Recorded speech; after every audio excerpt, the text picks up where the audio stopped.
আজ তোমাদের সঙ্গে কিছু কথা শেয়ার করব বলেই ব্লগটা চালু করলাম। হুম যারা শুয়ে রয়েছে তারা আমার বাচ্চা। মন থেকে মানি যাদেরকে বাচ্চা বলে। আহ, ষাঁড় মেয় কুকুর এগুলো বলি না, বাচ্চা মনে করি। বাচ্চা আমি নয় শুধু, এরকম অনেকেই যারা মনে করে তারাও বলে। এদের দিয়ে ভিডিওটা চালু করছি, এদের দিকে ফোনটা করে এই জন্যই, কারণ কথাগুলো এদেরকে নিয়ে। আজকে যে কথাগুলো শেয়ার করব ভাবলাম তোমাদের সঙ্গে, অনেকেই আমার সঙ্গে একমত হবে, বহুজন এরকম আছে যারা দ্বিমত পোষণ করবে। তাতে আমার কিচ্ছু এসে যায় না। আর না, যারা আপোষ করবে, যারা আমার এটা শুনবে, যারা এগ্রি হবে, তাদেরও কিছু যায় আসে না যে যা কারা দ্বিমত করলো। যাই হোক, কথাটা হচ্ছে, আহ, এই যে ঘরের যে আমরা, আমাদের যে পোষ্যগুলো, আমাদের যে বাচ্চা যাদেরকে আমরা বলি, তাদেরকে আমরা খুব যত্নে, খুব যত্ন সহকারে, একদম সেই পেট থেকে বেরোনো বাচ্চাদের মতো বায়োলজিক্যাল যারা আমাদের সন্তান হয় সেরকমভাবেই আমরা মানুষ করি। সেটা ছেলে আর মেয়ে নির্বিশেষে। আর আমি একজন ছেলে, বাট আমি মনে করি যে আমি ওর বাবা মা মাসি পিসি সব কিছু। আর ওরা না সেগুলো জানে না, ওরা ভাগ করতে জানে না। ওরা জানে আমার ভালোবাসার লোকটা এটা, সে জেন্ডার দেখে না ওরা, যে পুরুষ না মহিলা না ক্লিবলিঙ্গ, সেগুলো ওরা দেখে না। না দেখাটাই স্বাভাবিক, বিকজ নর্মাল লোক তাদেরকে জানোয়ার বলেই জানে। অ্যাকচুয়ালি জানোয়ার মানে হচ্ছে ডেজিগনেশনে ওরা অনেকটা ওপরে, সেটাকে আর নতুন করে বলতে হবে না। মানুষ, অ্যাকচুয়ালি এখন যদি কাউকে গালাগালি দিতে হয় না, তাহলে বলতে হয় তুই তুই একটা মানুষের বাচ্চা। এইটা বললে মানুষের সব থেকে বেশি খারাপ লাগা উচিত, কারণ মানুষের বাচ্চাটা হচ্ছে একটা গালাগালি। জানোয়ারের বাচ্চা, শুয়োরের বাচ্চা, কুত্তার বাচ্চা, পাঁঠার বাচ্চা, এগুলো তো গালাগালি নয়, বিকজ এরা তো সমস্ত ইনোসেন্ট।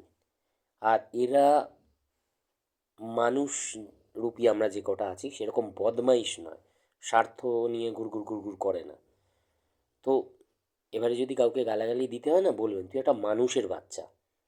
ঠিক আছে? পাঁঠার বাচ্চা, কুকুরের বাচ্চা, শুঁড়ের বাচ্চা, উটের বাচ্চা, জিরাফের বাচ্চা, এগুলো বলবেন না। বললে তাহলে ওদের ডেজিগনেশন হাই হয়ে যায়। যাই হোক, আজকে অনেক রাগ আছে, রাগেতেই ব্লগটা করছি। আহ, তো তোমাদের সঙ্গে রাগ নেই, তোমাদের সঙ্গে শেয়ার করব বলেই ব্লগটায় এলাম। সব নিশ্চিন্ত মনে ঘুমু ঘুমু হচ্ছে, নাকও ডাকছে। তিনজন এখানে রয়েছে আজকে আমার ঘরে, আর বাকিজন অন্য রুমেতে আছে। যাই হোক, যে কথাটার জন্য মেন ব্লগটা করছি, আমার ভাইও একটুকুনি এই আমার থেকেও আর একটু বেশি পশুপ্রেমী। আমরা শুধু ঘরেরগুলোকে ভালোবাসি না, আমরা বাইরেও যখন দেখি, যতটা সম্ভব হয়, যদি কেউ কষ্টে থাকে, কোনো বাচ্চারা এরকম বাইরে, যেটুকুনি করার হয় করার চেষ্টা করি। তো সেরকমভাবেই কয়েকদিন ধরেই আমাদের বাড়ির সামনে একটা কুকুর প্রায় মৃতপ্রায় এরকম, আমি যদিও দেখিনি ব্যাপারটা, এটা আমি 5-6 দিন আগেকার কথা বলছি। আমার ভাই ডেলি ঘর থেকে তাকে মাল্টিভিটামিন ট্যাবলেট, সে খেতে পারতো না বলে ভাত ভালোভাবে মেখে নিয়ে গিয়ে খাওয়াতো, কিন্তু খেতে পারতো না, আমি যতদূর শুনেছি খেতে পারতো না। তো এখানে একজন কাকিমা আছেন যিনি এইসব পথ কুকুরদের জন্য করেন। সে রাত্রি 12টা 1টা বৃষ্টি হচ্ছে, তার মধ্যে ভিজে ভিজে এসে কেউ যদি শরীর খারাপ থাকে তাকে খাইয়ে দেওয়া, নিজের কোলের মধ্যে শোয়া, নিজের ঘরের মধ্যে ঢুকিয়ে রাখা। তাই জন্য ওনাকে আমাদের আশেপাশে সবাই পাগলি নাম দিয়েছে, পাগলি, মাথা খারাপ, বদমাইশ, এসব নাম দিয়েছে। বিকজ তার নিজের অত অত ডগকে খাওয়ানোর ক্ষমতা নেই। তাই জন্য তিনি করেন কি, মাছের বাজারে গিয়ে মাছের আঁশ, তেলপোঁটা, এগুলো সমস্ত চেয়ে আনেন, মুরগির দোকানে গিয়ে ছাঁট চেয়ে আনেন, হয়তো কোনো কোনো সময় কিনেও আনেন। তো সেগুলো ওদের খাওয়ায়, তাই জন্য লোকের রাগ যে উনি কেন করেন, উনি পাগল, উনি শয়তান।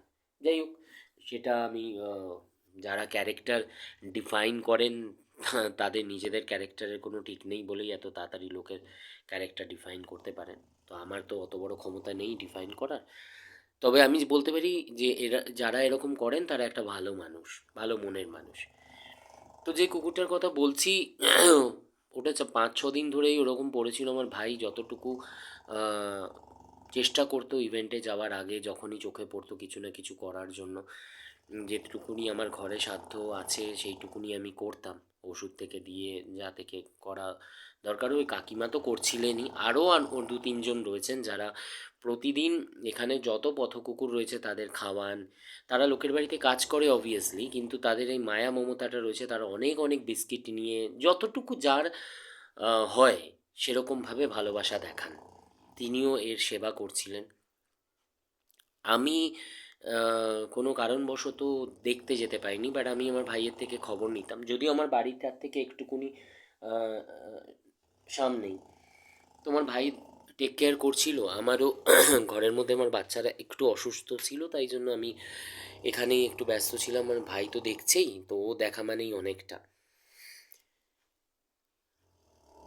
আজকে বাচ্চাটা মারা গেল, একটা ইয়াং কুকুর। তোমরা শুনলে অবাক হবে কীরকমভাবে মারা গেছে। এখানে নাকি কেউ একজন আমাদের পাড়ারই একটা লাঠির মধ্যে সমস্ত পেরেক ঢোকানো, সেটা দিয়ে নাকি ওকে বেধড়ক মার মেরেছে। এমন মেরেছে ও রাস্তার মধ্যে গোল গোল করে ঘুরছিল নাকি মারার পর। এগুলো আমি পরে শুনেছি অন্য জনের থেকে, কিন্তু কে মেরেছে সেইটাকে কেউ দেখেনি। কিন্তু ও যে গোল গোল করে ঘুরছিল মাথায়, তার মানে মাথায় কোনোভাবে আঘাত লেগেছে, তারপরেই ওরমভাবে ঘুরে ড্রেনের মধ্যে পড়ে যায়, তারপর আর ওঠার ক্ষমতা হারিয়ে ফেলে। শুয়েছিল তা তখন একটু আধটু খাচ্ছিল, তারপর আস্তে আস্তে করে 2 দিন 3 দিন হয়ে যাওয়ার পর খাওয়া বন্ধ করে দেয়। ওই কাকিমা ওনাকে কোলের মধ্যে তুলে খাইয়ে দিতেন। কালকে থেকে খাওয়া পুরোপুরি বন্ধ হয়ে যায়। কালকে সাডেনলি আমার মনে হলো কাকিমা বসে আছেন ওখানে, গিয়ে দেখার চেষ্টা করলাম, দেখলাম খুবই খারাপ অবস্থা। তো যাই হোক, যেটুকুনি করার আমি ওষুধ নিয়ে এসে দিলাম, কিন্তু দেখলাম ওষুধ খাবার পজিশনেও ছিল না ও। যাই হোক, আজকে সকালবেলা আমি ডক্টরকে ফোন করলাম, উনি এলেন, এসে দেখলেন, দেখে বলল 99% চান্সেস চলে গেছে, বডি স্টিফ হয়ে গেছে। যে এমন মেরেছে যে ইন্টারনাল হ্যামারেজ হয়ে গেছে, ভেতরেতে রক্তক্ষরণ হয়েছে মাথার মধ্যে, শরীরের কোনো অর্গ্যান বেকার হয়ে গেছে, যাই জন্য ও আর ওঠার ক্ষমতায় নেই, ও আর বাঁচবে না। তার কারণ তখন বডি অলরেডি স্টিফ হয়ে গেছে, মুখ দিয়ে নিঃশ্বাস নেওয়া আরম্ভ করেছে। আমি বললাম, রিকোয়েস্ট করলাম যে যতটা পারেন যদি একটু প্লিজ, বললো এখন অক্সিজেন দিয়েও কোনো লাভ নেই, স্যালাইন দিয়েও, মানে ও সেই অবস্থায় চলে গেছে, ওর ভেতরে অর্গান ড্যামেজ হয়ে গেছে। ওকে এমন মেরেছেন যে, যার যেই মেরেছে, মেরেছেন বলবো না, মানে শয়তানদের ওই রকম রেসপেক্ট দেখিয়ে কোনো লাভ নেই। যে মেরেছে সে এমনভাবেই মেরেছে যে ওর মাথায় কোথাও লেগেছে, তাই জন্যই ও ওরকম ঘুরছিল। এত খারাপ লাগলো। ওখানটা দাঁড়িয়েছিলাম, আশেপাশের যারা আহ, আমার নেবার রয়েছে তারাও ছিলেন, তারাও হেল্প করেছেন অনেক, তারা হেল্প করার জন্য আগে এসে সব সময় পাশে ছিলেন।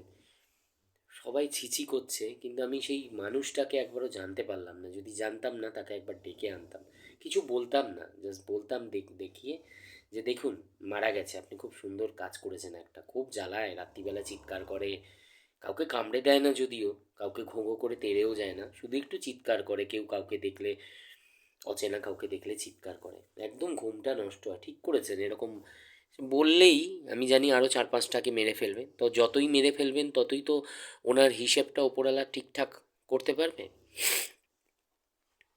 এইসব লোককে মানে এটা তো ফ্যামিলি ব্লগ, তাই জন্য গালাগালি দিতে পারছি না, ইচ্ছে তো এমন গালাগালি দিতে হচ্ছে, এত নোংরা নোংরা গালাগালি মুখ থেকে বেরোচ্ছে, সেগুলো মা বাপ তুলেই বেরোচ্ছে। যদিও তার মা বাপকে আমি জানি না, তবে এইসব এই এই শিক্ষাগুলো না সবাই ঘর থেকে পায়। আর জিনের একটা ব্যাপার রয়েছে, সবাই জানো যে আমাদের জিন একটা কাজ করে, কিন্তু অ্যাকচুয়ালি মা বাপ যেরকম শেখাবে না, ছোট থেকে যেরকম দেখবে একটা বাচ্চা, একটা শিশু সেরকমভাবেই বেড়ে উঠবে, যা যা দেখবে বাবা মায়ের থেকে, যা যা শিখবে। তা আমি একদম একদম 110% শিওর এদের বাবা মারাও এরকমই শিখিয়েছে এদেরকে, যে কুকুর দেখলে লাথি মেরে ফেলে দেবেন। এমনি রাস্তার মধ্যে আমরা দেখতে পাই, যাচ্ছে যাচ্ছে হঠাৎ করে সাইকেল থেকে এক লাথি মেরে কাউকে, একটা বাচ্চাকে ফেলে দিল ড্রেনের মধ্যে, ওকে সাইকেল দিয়ে চাপা দিয়ে দিল, হঠাৎ করে তার লেজের মধ্যে কোনো বাজি বেঁধে দিল। মানে কি আনন্দ এগুলো! আর এই জন্যই বলছি বাবা মাদের শিক্ষা, কেননা আমি আমাদের আশেপাশে প্রচুর এরকম নেবারহুডে দেখেছি যার বাবা মারা খাওয়া দাওয়ার পর বলে যেটুকুনি বেঁচে যায় ওরা ড্রেনের মধ্যে ফেলে দিয়ে আসবি, ওপরে দিবি না, ওপরে দিলে খেয়ে আবার এঁঠো করবে, আবার ছোঁয়াছুঁই হবে, ড্রেনে ফেলে দিয়ে আসবি। তারা না ড্রেনে, বাবা মারাও ফেলতো, তার ছেলেমেয়েরা দেখো সেই ড্রেনে ফেলা আরম্ভ করে। কিন্তু এরকমও বাবা মা আমাদের নেবারহুডে এরকমও দেখেছি আমি, যারা কিন্তু খাওয়া দাওয়ার পরেতে সেই এঁঠোগুলো নয়, তাদের জন্য আলাদা করে ভাত মেখে রেশনের চাল আলাদাভাবে কিনে তাদের জন্য ভাত তৈরি করে তাদের সবাইকে দাঁড় করিয়ে খাইয়ে তারপরে সেখানটা জল দিয়ে ধুইয়ে তারপর ঘরে যান। এরকমও লোক আছে। তো যারা ওরকম তাদের ছেলেমেয়েরা এখনও সেরকমই আছে, তারাও রাস্তায় ধরলে দেখতে পারে, তারা জড়িয়ে ধরে, তারা আদর করে এইসব পোষ্যগুলোকে, সেটা বেড়াল কুকুর নির্বিশেষে। কিন্তু এই যে অমানুষগুলো, যারা নিজেরা যেরকম করেছে তাদের বাচ্চারা ঠিক সেরকমই শিখেছে আর তারা সেরকমই হয়েছে। তো তাদের জন্য না একটা সচেতনতামূলক একটা কথা বলি, আপনারাও রেডি থাকবেন সব কিছুর জন্য। এই যে বদমাইশিগুলো আপনারা করছেন বা আপনাদের ঘরের লোকগুলো করছে, এগুলোর জন্য রেডি থাকবেন। হিসাব সব এখানে হবে, হিসাব কিচ্ছু ওপরে গিয়ে না। 10 বার ঠাকুরের নাম করা, জোরে জোরে শঙ্খ বাজানো, জোরে জোরে ধূপধুনো দিয়ে পুজো করা, সত্যনারায়ণ পুজো দেওয়া, লক্ষ্মী ঠাকুর পুজো দেওয়া, কালী ঠাকুর পুজো দেওয়া, কোনো ভগবান কোনো ঈশ্বরই আপনাদের পুজো নেন না, ঠিক আছে? আর এইসব করে ভগবানের নাম করে কোনো লাভ নেই। ভেতর থেকে না পরিষ্কার হলে না মন, কোনো পুজো নেন না। 10 দিন উপোস কেন, আপনি 1 মাস উপোস না করেও, উপোস করেও যদি ঠাকুরের পায়ের ধারে পড়ে থাকেন ঠাকুর ঘরে, ঠাকুর আপনাকে একটা লাথি মেরেও উল্টে দেবে না যে নেই খা। আরও নোংরা ভাষায় কথাটা বলতে পারতাম, বলছি না। তো এই ন্যাকাপোনাগুলো ছাড়ুন। অন্তত কিছু করতে পারবেন না তো এদেরকে আঘাত করবেন না, এদের এরকম বদমাইশি করবেন না। যদি পারেন, যদি নিজের একটু ঠিক করতে চান যে একটু ভগবান ভগবান ঈশ্বর ঈশ্বর করলে একটুকুনি ঈশ্বরের আশীর্বাদ পাবো, তাহলে অন্তত কোথাও যদি এরকম দেখেন যে কেউ একটু অসুস্থ আছে, আপনার পাড়ায় যেখানে থাকেন সেখানেতে নিশ্চয়ই এরকম ধরনের লোক রয়েছেনই। হয়তো 1000 জনের মধ্যে 2 জন রয়েছেন, কিন্তু রয়েছেন যারা এগুলোকে দেখে। তাদেরকে গিয়ে একটু জানান যে ওই পাশে এরকম দেখলাম, সে ঠিক খুঁজে চলে যাবে। আপনাকে সঙ্গে করে নিয়ে যেতে হবে না, আপনার অমূল্য সময় একদম নষ্ট করতে হবে না। আপনি শুধু কানে খবর দিলেই হবে যে ওইখানটায় দেখেছি বা কিছু হয়েছে, তো সে নিজেই খুঁজে খুঁজে চলে যাবে। যারা করে তারা তো গন্ধ শুকে যেতে পারে, তো তারা ঠিক যে চলে যাবে তাদের বাচ্চাগুলোকে যেরমভাবে হোক হেল্প করার জন্য। এবারে বাকিটা তো ঈশ্বরের ওপর আছে, ঈশ্বর যদি চান ওদেরকে রাখবে, আর যদি না চান রাখবে না। যাই হোক, খুব খারাপ লাগলো। আমিও শেষ চেষ্টা করলাম, আমার নেবারেও যারা যারা নেবার ছিল তারাও অনেকটা চেষ্টা করলো, আমার বন্ধু বান্ধবরাও অনেক চেষ্টা করলো, লাস্ট পর্যন্ত পারলাম না। নিজের কাছে নিজে একদম হেরে গেলাম। আজকে নিজেকে খুব ছোট মনে হচ্ছিল। আমার ঘরে এই বাচ্চাদেরকে আমরা একটু সর্দি কাশি হলে আমরা কীরকম মাথা খারাপ করে ফেলি। তো আজকে একটা কুকুর জলজ্যান্ত, শুধুমাত্র তার অপরাধ সে বাইরে থাকে বলে, কাউকে কামড়ায়নি, কিচ্ছু করেনি, তাকে আজকে পিটিয়ে মেরে ফেললো। এটা যদি একটা মানুষের সাথে হতো, আজকে কি অবস্থায় পৌঁছতো, আজকে এত শান্তিতে যে সে ঘরে বসে আছে বা যা কিছু করছে সেটা কি হতো, আজকে পুলিশ কেস হয়ে যেত, আজকে কি হতো আজকে। সবাই মনে হয় আন্দাজ করতে পারছো। যাই হোক, তার কি হতো না হতো, হিসেব তো এক জায়গায় লেখাই হয়ে গেছে। আর সেই হিসেবের ফল আহ, কেউ দেখে থাকুক আর না দেখে থাকুক, কে মেরেছে তা সামনে আসবেই, ঈশ্বর সামনে এনেই দেবেন যে এই সেই ছিল কালপ্রিট, যে এটা করেছিল আর যার ফল ভোগ করছে। কারণ এরকম অনেক কিছু হয়েছে আমার চোখের সামনে বা তোমাদেরও চোখের সামনে, তো সেটা নিয়ে চিন্তা করি না। কিন্তু নিজেকে নিজেকে খুব ছোট মনে হচ্ছে, নিজেকে নিজেকে খুব অপারক মনে হচ্ছে যে কিছু করতে পারলাম না, হাতটা হাতের মধ্যে দিয়ে মানে সেই হাত বাঁধা অবস্থায় রয়ে গেলাম। জানি না আমি নিজেকে বাহবা দেওয়ার জন্য একদম এই ব্লগটা করছি না। আহ, যদি কেউ রিলেট করতে পারো আমার কথাগুলো, আজকে আমার ঘরে আমার বাচ্চারা রয়েছে বলে তাই জন্যই যে আমি ভালোবাসি এটা নয়। আর বাচ্চারা যখন থাকে না, যখন ছিল না তখনও বাইরেরকে ভালোবাসতাম, তখন হয়তো সেই ক্ষমতা ছিল না, একটুও আগে এগোতে পারতাম না। কিন্তু একটা মেরি বিস্কিট হলেও খাওয়াতাম, একটা পার্লেজি হলেও খাওয়াতাম। যদি এখন পার্লেজি খাওয়ানো উচিত নয়, মারি দিন মারি বিস্কিট দিতে পারবে, এটাও একটা জনসচেতনতামূলক একটা জিনিস। যাই হোক, আমিও চাই যে লোকের মধ্যে এখনকার ছেলেমেয়েরা অনেক বেশি ভালো, অনেক বেশি বোঝে, অনেক বেশি পশুপ্রেমী। আগেকার লোকগুলো, বেশিরভাগ লোক খুব বদমাইশ, খুব শয়তান, এদের পেছনে লেগে থাকে, এরা কিছু করে না, তা সত্ত্বেও আননেসেসারি ঘরের মধ্যে। আর আমি দেখেছি এগুলো তাদের মধ্যেই আছে যারা নিজেদের ঘরে শান্তি নেই। বউয়ের সাথে ঝগড়া হলো, ছেলে মেয়ের সাথে ঝগড়া হলো, বা নিজের প্রেমিকার সাথে ঝগড়া হলো, বা প্রেমিকের সাথে ঝগড়া হলো, এসে যত রাগ এদের ওপর তোলা, রাস্তায় কাউকে লাথি মেরে দিল, কাউকে গাড়ির নিচে ফেলে দিল। আরে ভাই, নিজে গিয়ে মর না ভাই। নিজের জীবনটা অত যখন দুষ্কর হয়েছে, বেঁচে থেকে তো লাভ নেই, নিজে গিয়ে মরে যাও। এদের এই নিরীহ জীবদেরকে, এদেরকে না এরকম কষ্ট দিয়ে নিজে মরে গেলেই তো হয়ে যায়, সমস্ত ঝামেলা চুকে যায়। যেন যতদিন বাঁচবি ততদিন ফ্যামিলির কাছেও বোঝা, আর যাদের জন্য হচ্ছে তাদের কাছেও বোঝা। তাদের মানে যে বোঝা পৃথিবী থেকে চলে গেলেই তো ভালো। অন্যকে না মেরে নিজের ওপর তো ওইগুলো অ্যাপ্লাই করলে পরে বরঞ্চ সব এরা ভালো থাকে, আর আমরাও ভালো থাকি, জানবো যে একটা বদমাইশ গেছে। তো যাই হোক, নিজে যাবি না তো তোদের জন্য রেডি আছেই, হিসেব তোদের হবেই। আজকে সন্ধেবেলায় এখন বলছি, ঈশ্বরেতে বিশ্বাস আছেই, যাবি, খুব তাড়াতাড়ি যাবি মায়ের ভোগে। আর মানে একদম কন্ট্রোল করতে পারছি না, আই এম সরি, মুখ থেকে বেরিয়ে যাচ্ছে তাও। কারণ মোটামুটি সকাল থেকে, কালকে রাত্রির থেকে আর আজকে সকাল থেকে তো একদম সামনাসামনি ছিলাম, দেখছিলাম যে কত কষ্ট পাচ্ছিল। আর একটা ডক্টর এসেও সে কিছু করতে পারলো না, সে বললো কিছু কিছু করা যাবে না, কারণ এর 1% চান্স আছে, সেইটাও চান্সটা আবার কিছুক্ষণের মধ্যে থেমে যাবে। তো তার কথা মতোই কাজ হলো, থেমেই গেল। তখন ভগবানকে একটাই বলছিলাম যে তুমি এই কষ্টটা দিও না, তুমি ওকে তুলে নাও, তোমার কাছে টেনে নাও, ওর আত্মার শান্তি দাও। তো সেটাই হয়েছে। যাই হোক, সব ঠিকঠাক হয়ে গেছে। ওর আত্মার শান্তি শান্তি কামনা করি। আর মনে তো হচ্ছে ব্লগটা শেষ করার আগে মা বাপ তুলে হেভি খিস্তি দিই। এত খিস্তি দিই যে খিস্তিগুলো কোনোদিন কাউকে দিইনি, সেরকম সেরকম খিস্তি মুখের মধ্যে আসছে। কিন্তু চলো, দিলাম না, বাট মন থেকে তো দিচ্ছি। ব্লগেতে আসছে না, মন থেকে দিচ্ছি। তো তোমরাও যদি কোনো, নিজেরা যদি না করতেও পারো, তোমাদের সবাইকে বলা থাকলো, আমার ব্লগ তো দেওয়াই থাকলো, একটু জানিও আমাদেরকে, বা তোমাদের এলাকাতে কেউ যদি থাকে যারা ভালোবাসো, বা তোমরাও যারা ভালোবাসো, যতটা পারবে একটুকুনি এগিয়ে যেও বাচ্চাগুলো, এদের তো কেউ নেই, এরা তো রাস্তার। তো এদের পাশে একটু দাঁড়িয়েও দেখবে, যেটুকুনি খরচা তোমার হবে তার অনেক অনেক অনেক অনেক লাখ গুণ তোমাকে ঈশ্বর ফিরিয়ে দেবে, তোমার ঝুলি ভরে দেবে। শুধু মাথায় নিয়ে করবে না যে আমি করছি বলে আমি পাবো, তার জন্য না, তুমি ভালোবেসে এগিয়ে যেও। তুমি একটা মারি বিস্কিট দেবে, তোমাকে কোনোদিন বিস্কিটের জন্য হাঁ করে তাকিয়ে থাকতে হবে না, তোমার দিন কোনোদিন ওরকম আসবে না। কথাটা মিলিয়ে দেখে নিও। তো যতটা সামর্থ্য, সেই সামর্থ্য অনুসারে তোমরা এদের পাশে দাঁড়িয়েও।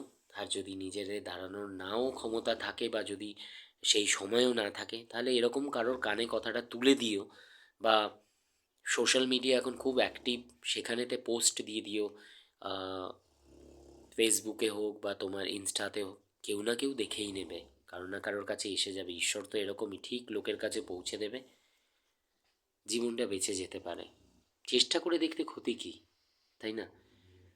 আজকে অনেক কষ্ট থেকে ব্লগটা করছি, একদম উচিত ইচ্ছে ছিল না যে একটা প্রাণী মারা গেছে তাকে নিয়ে ব্লগ করার, কিন্তু এই মানে কি বলবো, আমি জানোয়ার তো বলতে পারবো না, সরি, এই অমানুষগুলোর জন্য আরও ভিডিওটা করলাম, কিন্তু মনের মতো করে করতে পারলাম না ব্লগটা।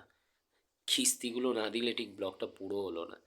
যাই হোক, আমার তরফ থেকে খিস্তিগুলো তোমরা চিন্তা করে নিও, যারা তোমরা এরকম ভালোবাসো এদেরকে, রাস্তাঘাটে নিজের ঘরে ভালোবাসো, তারা আমার হয়ে এই খিস্তিগুলো তারাও মনে থেকে দিও, যে যেই করেছে তার যেন কোনোদিন কারোর খারাপ চায় না, কিন্তু সর্বনাশ সর্বনাশ হবেই হবেই হবেই হবেই হবেই। ঈশ্বর ছেড়ে কথা বলবে না এত বেশি, এরমভাবে নির্মমভাবে একটা প্রাণীকে মারা, অবলা জীবকে কোনো দিন ক্ষমা করবে না, আর তার ফল ভোগ করতে হবে, আর খুব শীঘ্রই ভোগ করতে হবে। চলো, টাটা, বাই বাই। পরের ব্লগে আবার কথা হবে। ভালো থেকো সবাই।